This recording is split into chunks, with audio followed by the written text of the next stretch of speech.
पतंजलि योगपीठ हरिद्वार के तत्वाधान में 5 दिवसीय योग शिविर के दूसरे दिन के पवित्र सत्र का शुभारंभ हम सबने ब्रह्म बेला में किया। आप सबको मैं बता दूं, यह अभियान हिंदुस्तान के सभी जिलों में एक साथ शुरू किया गया है। एक एक व्यक्ति, चाहे वो छोटा हो, बड़ा हो, वृद्ध हो, माँ बहनें हो, चाहे वो सरकारी विद्यालय में हो, निजी विद्यालय में हो, आंगनबाड़ी केंद्र में हो, या हमारे किसान भाई गांव में रहते हों, सभी के लिए एक साथ एक सूत्री कार्यक्रम चल रहा है कि कोई भी व्यक्ति हमारा योग से बचा न रह जाए। सबके भीतर योग के माध्यम से हम योग का बीजारोपण करने का संकल्प पतंजलि योगपीठ हरिद्वार के द्वारा चल रहा है। तो आइए हम सभी ध्यान मुद्रा में बैठते हैं और 3 बार ओम का उच्चारण करने के बाद आपको मैं अनुलोम विलोम का अभ्यास, आपसे उसकी विधियाँ, उसके लाभ, उसका टाइमिंग बताने का प्रयास करूंगा। तो आइए ध्यान मुद्रा में बैठते हैं, लंबा गहरा सांस भर के 3 बार ओम का उच्चारण करेंगे।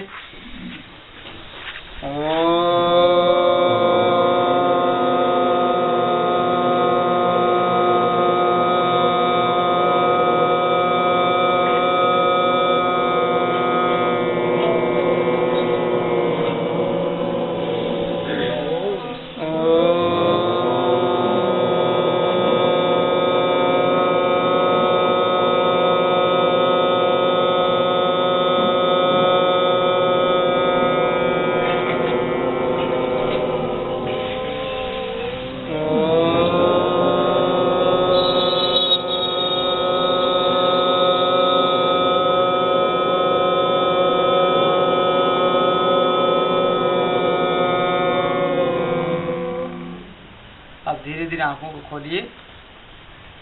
हम सब ने अभी ओंकार ध्वनि के साथ परमात्मा के साथ जुड़ने का संकल्प लिया। हम अभी आपको अनुलोम विलोम के अभ्यास, क्या चीज का अभ्यास? अनुलोम विलोम। फिर से बोलिए। हाँ, इसका नाम है अनुलोम विलोम, यानी बाएं स्वर और दाएं स्वर, यानी बाएं नासिका से और दाएं नासिका से इड़ा और पिंगला के माध्यम से जब श्वास प्रश्वास की क्रियाओं को निरंतर हम जब जारी रखते हैं, लगातार जब अभ्यास करते हैं, तो हमारा सुषुम्ना नाड़ी जागृत होता है और उसमें अवस्थित अष्ट चक्रों का भी जागरण होता है। सबसे पहले तो हम अभ्यास करेंगे अनुलोम विलोम का। तो आइए मैं उसका अभ्यास बताता हूँ। बायां हथेली आपका ध्यान मुद्रा में घुटने के ऊपर है, दाएं हाथ को थोड़ा ऊपर उठाएंगे और तर्जनी को मोड़ लेते हैं ऐसे, अंगूठा सीधा है।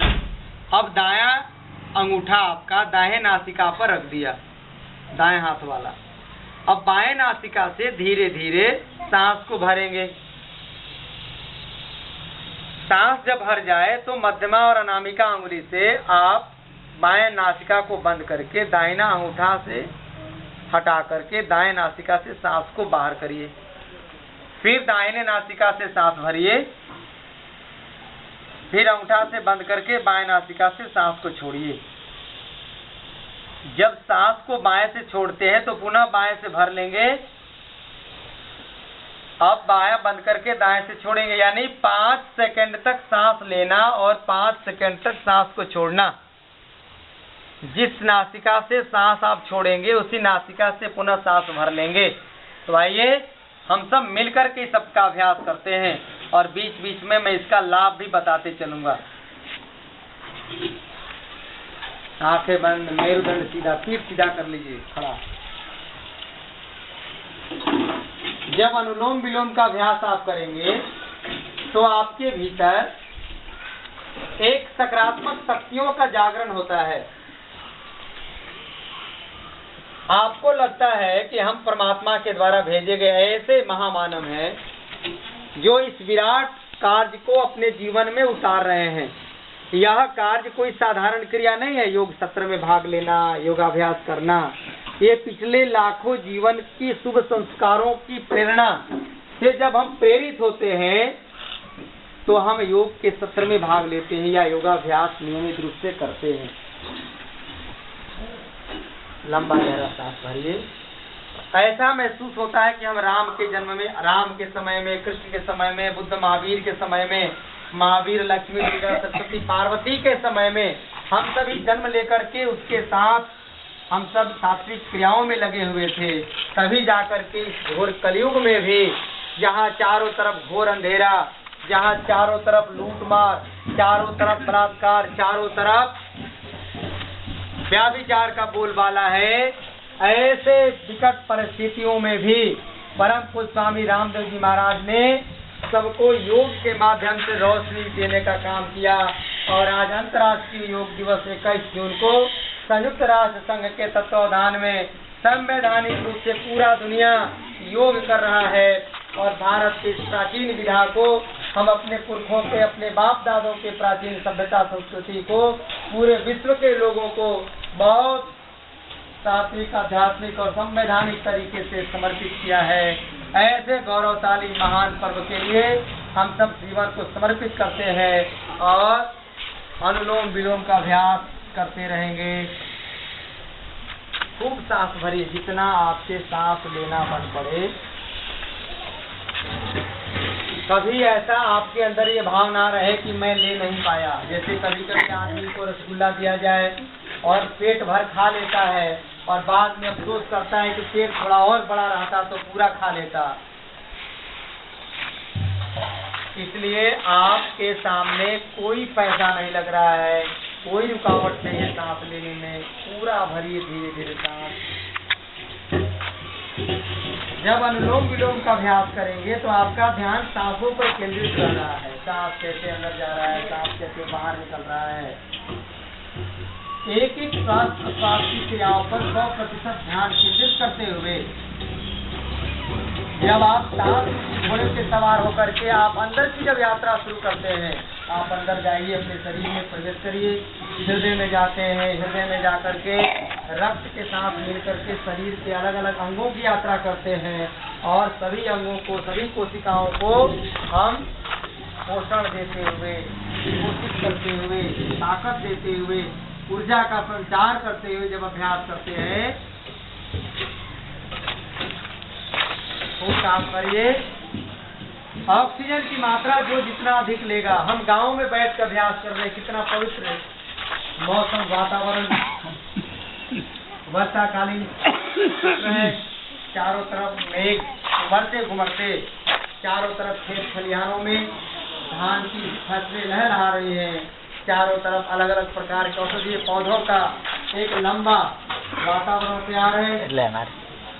शुद्ध प्राणवायु का यह अभ्यास करते समय आपके अंदर सकारात्मक विचार हो। अभी जो आप सोचिएगा, जो भी आप विचार करिएगा, भगवान उसी तरह काम बनाएंगे। यानी प्राणायाम करते समय जैसा आप सोचेंगे, चाहे बुरा सोचेंगे तो बुरा हो जाएंगे, अच्छा सोचेंगे तो अच्छा हो जाएंगे। आप जिस प्रकार के विचारों का आलम्बन लेंगे, आप इसी प्रकार के जीवन में घटित हो जाएगा वह अभ्यास। इसलिए पूरा का पूरा समर्पण का भाव रखते हुए परमात्मा यह जीवन तेरे हाथों में है, आप अपने निर्देशन में जीवन को चलाओ। मैं तो जन्म से लेकर आज तक अपने निर्देशन में चलाया, मैं कुछ कर नहीं पाया। लंबा गहरा सांस। जब यह अभ्यास नियमित रूप से 15 मिनट करेंगे तो आपके भीतर माइग्रेन की समस्या, माथा दर्द की समस्या, अधकपारी की समस्या ठीक होगा। आपके अंदर साइनस की बीमारी हो, आपके अंदर ब्लड प्रेशर की बीमारी के लिए तो रामबाण दवा है। 5 दिनों में ब्लड प्रेशर नॉर्मल हो जाएगा अनुलोम विलोम का अभ्यास करने से। किसी को लड़ाई करने का, चुगली करने का, गाली देने का, क्रोध में बोलने का, तनाव होने का, नींद नहीं आने की बीमारी है, वो बीमारियां ठीक होंगी। सोराइसिस है, चर्म रोग है, सफेद दाग है, एक्जिमा है, अभ्यास करते जाइए, धीरे धीरे ठीक होगा। आपके नस नाड़ियों में अवरोध होता है, गैस कब्ज की समस्या है, कभी इधर दुखता है, कभी उधर दुखता है, आपका शरीर फड़कता है, वो ठीक होगा। गठिया बीमारी, साइटिका की बीमारी हो, यानी एक मुक्त कहें कि आपके भीतर जितनी प्रकार की बीमारियां हैं, उन बीमारियों को यदि खत्म करना है तो आप अनुलोम विलोम और कपालभाति का 15-15 मिनट का अभ्यास करिए और 3 महीना में बगैर दवा खाए, बगैर कोई सलाह लिए आप स्वयं से इस अभ्यासों को करते हुए अपने सारे बीमारियों को दूर कर सकते हैं। और आपका शरीर जब रोग मुक्त होगा, निरोगी काया होगा, तो आप अपने जीवन का आनंद ले सकते हैं, आप अपने धन संसाधनों का आनंद ले सकते हैं, और आप जीवन में कभी निराशावादी ना होकर के आप हमेशा सदैव सकारात्मक विचारों का आप अभ्यास करते हुए अपने जीवन को लंबा गहरा सांस भरते जाइए। चदरिया झीनी रे झीनी, लंबा गहरा सांस कबीरदास बार बार संदेश देते हैं। यह चादर रूपी जीवन बहुत संयमित तरीका से, बहुत सहजता से, कुशलता से परमात्मा ने बुना है। ईड़ा पिघला की ताना भरनी, ईड़ा पिघला की ताना भरनी, सुख मन तार से गिनी चदरिया झीनी रे झीनी। हम ईड़ा और पिघला के माध्यम से जब श्वास प्रश्वास की क्रियाओं को करते हैं तो यह दाना और भरनी जैसा काम करता है और हमारे जीवन रूपी चादर को बुनता हुआ आगे की तरफ ले जाता है। लंबा गहरा सांस, सांस को बड़ी सजगता से, प्राणायाम इसीलिए नाम रखा गया है कि जो व्यक्ति बहुत सजगता से, कुशलता से पूरा भरिए,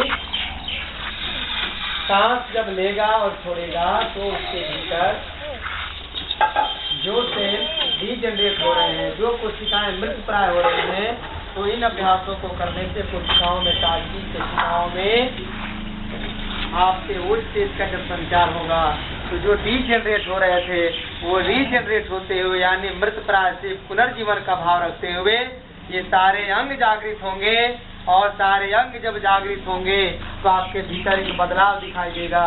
किसी माँ बहन को देखेंगे तो उससे अपनी माँ बहन की छवि दिखाई पड़ेगी।